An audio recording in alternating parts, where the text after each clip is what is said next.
Mais est-ce que pour autant, parce que Dieu nous protège, parce que Dieu nous garde, que nous n'allons pas respecter les mesures sécuritaires? Est-ce que parce que Dieu nous garde, parce que Dieu nous protège, que nous allons continuer à nous saluer et mettre les mains sur nos bouches?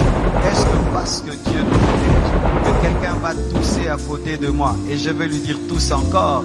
Est-ce que parce que Dieu nous protège, que quelqu'un sera enrhumé à côté de moi et plein de fièvre, que je veux lui dire ça ne fait rien? Non. L'équilibre. Je n'ai pas peur de la mort.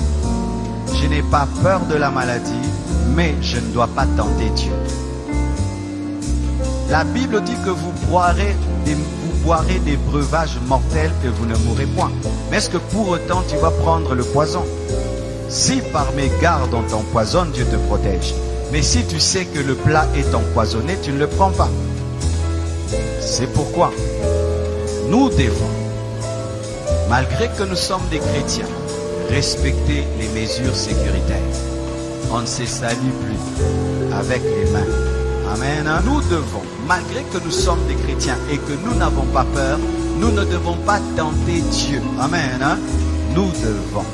Alors nous ne devons pas nous moquer de ces églises. Nous entendons en Europe, elles ont fermé. Ah, le pasteur n'a pas la foi. Le pasteur n'a pas la foi. Le pasteur n'a pas la foi. En Europe, il y a des gens qui ont été contaminés à l'église. Il y a des prédicateurs qui ont été contaminés. Il y a des familles de pasteurs qui ont été contaminées. Ce n'est pas parce que tu es chrétien que tu es fou. Amen. Ce n'est pas parce que tu es chrétien que tu sais qu'à l'école il y a des enfants malades, toi aussi tu envoies tes enfants.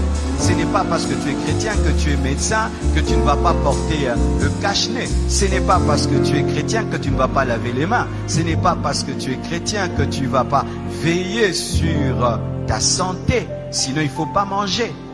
Dieu va te nourrir. Il ne faut pas te laver. Dieu va te laver. Amen. Alors mes frères, ne tombons pas dans la folie, ayons la foi. Amen. Même Jésus, quand on voulait le tuer avant le temps, il fuyait. Jésus fuyait la mort quand ce n'était pas le temps de mourir. Il n'a pas dit je suis le crucifié, tuez-moi. Non, quand il était bébé, il a fui la mort. On l'a amené en Égypte. Chaque fois qu'on voulait le tuer avant le temps de Dieu, Jésus évitait, il fuyait. Mais quand le temps est venu, il a accepté la mort. Et la Bible dit ceci: soyez simples comme des colombes, prudents comme le serpent.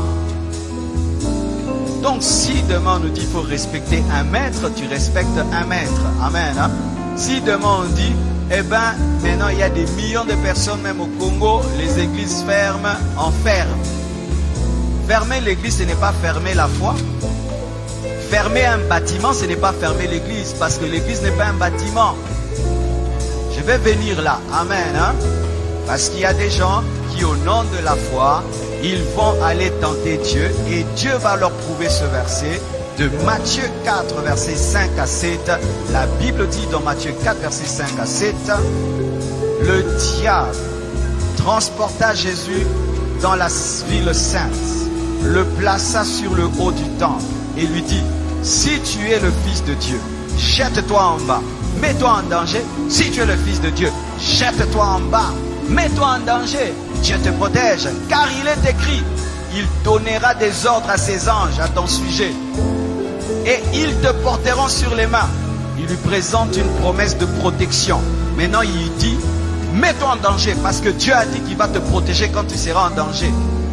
De peur que ton pied ne heurte contre une pierre. Jésus lui a dit quoi? Tu as raison. Je vais te prouver que je suis Fils de Dieu. Je vais me jeter et les anges vont venir. Il a fait ça. Il a dit quoi? Tu ne tenteras pas le Seigneur ton Dieu. C'est dire quoi? Tu n'obligeras pas Dieu à agir. On n'oblige pas Dieu à agir même s'il a promis. Dieu, tu as dit que 1000 tombent à ma droite, 1000 à ma gauche. Tu vois 50 personnes en train de tousser là-bas, à être éternuées. Tu viens là-bas, tu viens là-bas. Robobobobo. Aux Covid-40. Amen.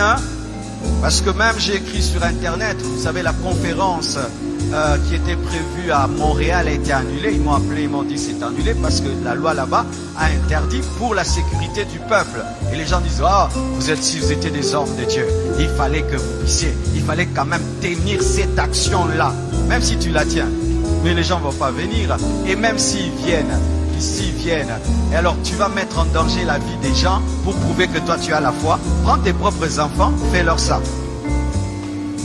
Moi je ne suis pas un fou, je suis un homme de foi. Il y a une différence entre folie et foi. Amen. Hein? Alors mes frères et sœurs, Jésus ne s'est pas jeté parce que Dieu a dit qu'il allait le protéger. Mais si on le poussait, Dieu allait le protéger. Mais là on ne l'a pas poussé. C'est-à-dire tu te retrouves dans un endroit et tu as mis toutes les mesures, mais tu touches sur un poignet. Et il y avait quelqu'un qui a laissé là le Covid. Toi tu touches, tu ne savais pas. Et puis tu mets là, Dieu te garde. Mais si Dieu te dit attention, le poignet est sale, prends vraiment l'alcool, lave. N'aimez pas le sang de Jésus, lave. Le sang de Jésus agit quand tu ne sais pas. Mais quand tu sais, utilise l'intelligence et la connaissance. Vous entendez cet équilibre, hein? Alléluia. Sinon tu vas aller au ciel avant. Amen. Je suis allé dans un hôpital, je trouvais un frère de l'église, il avait un cache-nez. Je vais dire, frère, tu manques la foi. Non, il a la foi, Mais est-ce que parce que tu as la foi, tu n'as pas porté des chaussures? Pourquoi vous portez les chaussures? Pas seulement parce que c'est beau, pour ne pas marcher sur le feu, n'est pas marcher sur la saleté, n'est pas marcher sur des épines, n'est pas marcher sur des pierres qui font mal. Mais comme tu es chrétien, marche pieds nus parce que Dieu va te protéger, tu ne vas pas te blesser. Tu as le zèle de l'évangile. Tu as les chaussures, le zèle de l'évangile. Amen. Hein? Donc, vous ne devez pas tomber dans une fausse foi qui est en soi tenter Dieu. Amen.